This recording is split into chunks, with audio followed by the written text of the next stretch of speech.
First Alert Weather with meteorologist Amanda Curran.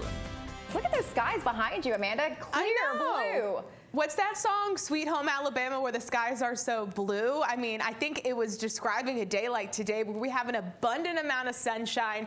And honestly, it's kind of hard to even find a cloud in the skies because the amount of moisture in the atmosphere plays a major role in how quickly and effectively your body can produce sweat and then let that sweat evaporate so then you can cool off. Because that scientifically is the way we do it. I know it's gross, but sweating is how us humans stay cool. So today we are going to be talking a lot of excessive heat and humidity. It's that 1-2 punch, that combo of the fact that it's hot, but it's also going to be very, very muggy too. Triple-digit heat index values, I think, for everyone. And we're not just talking 100, 101. Some spots could be pushing upwards of 105, 106, 107. When are we done with the 90s? Do we get a break? And does it come at the cost of weekend wet weather? We're going to talk about that forecast in greater detail when we walk you through your Saturday and Sunday hour by hour. Jasmine and Sally, that's all coming up in just a couple of minutes. You asked.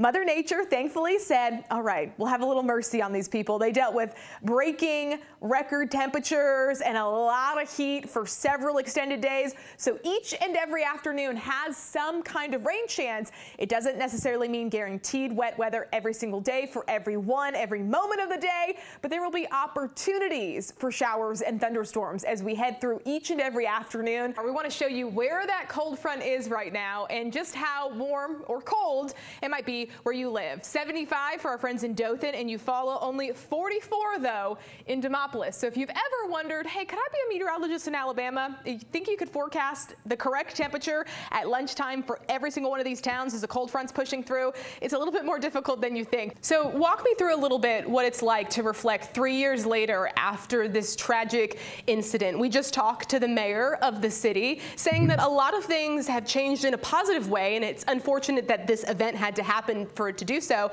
But how has your church and your congregation and your faith really evolved over the past 3 years since this event?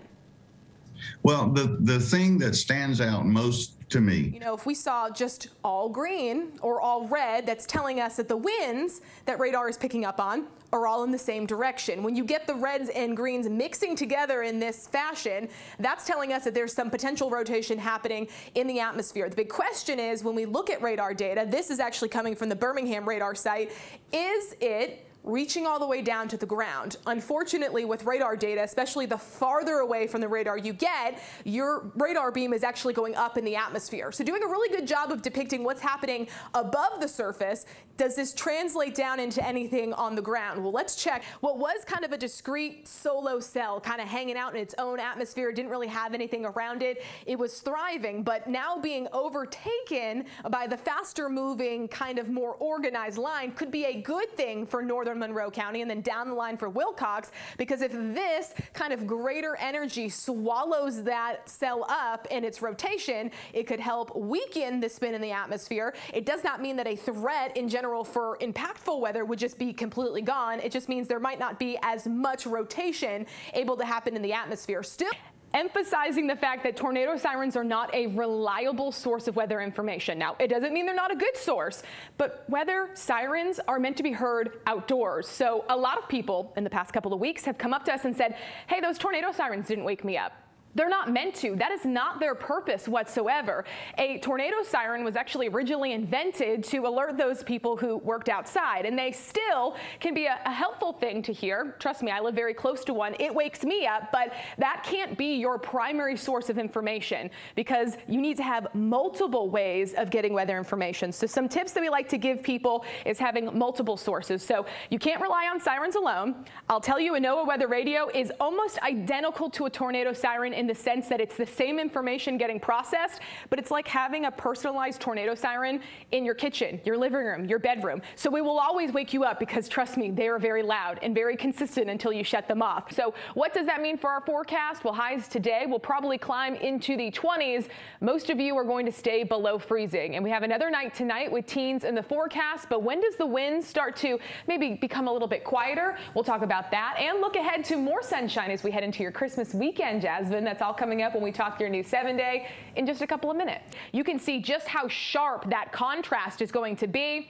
And by the time we wake up early Friday morning, Yeah, it's going to be cold no matter where you live. And no, we're not saying that to scare you or to make you nervous, but this is going to be not only colder than normal, but much colder than normal, and for an extended period of time too. So we do want to give you a first alert heads up to air temperatures Friday, Saturday, Sunday morning, all dipping down into the teens, and afternoon highs on Friday probably don't get above freezing. So what do you need to do to prepare? Well, now is the time to make sure your vehicle is ready to go. Remember, air pressure in your tires fluctuates based off of the temperature of the air around your tire as well. So if you plan on traveling, any vehicle prep that you can do is going to be important. And making sure you have some cold weather supplies in your car if you're traveling in case you did get stuck, that's going to be great. Make sure you check your heating and run it before all this cold air gets here, and do not forget about those pets. We'll talk more about this brutal cold, how long it lasts, when it gets on out of here, and look ahead, Val, to your Christmas Day forecast too. I'll coming up with a new look at that 7-day forecast in just a couple of minutes. All right. Just wait, we're full of good news. This is what it will feel like when you step out the door Friday. Wind chill values are kind of like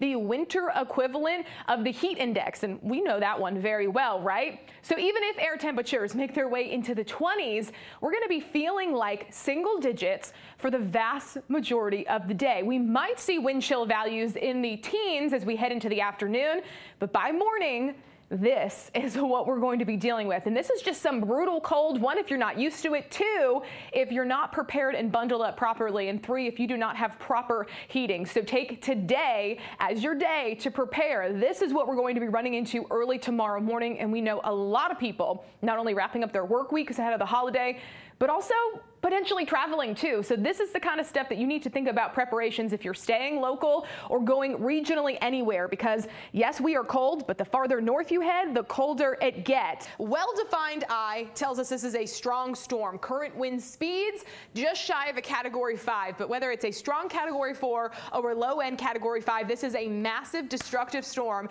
that is going to cause damage and also be a major issue as it moves inland as well to another big part of Florida, not just the coastline. So even though official landfall has not started yet, this is something that has already been battering parts of Florida for over 24 hours.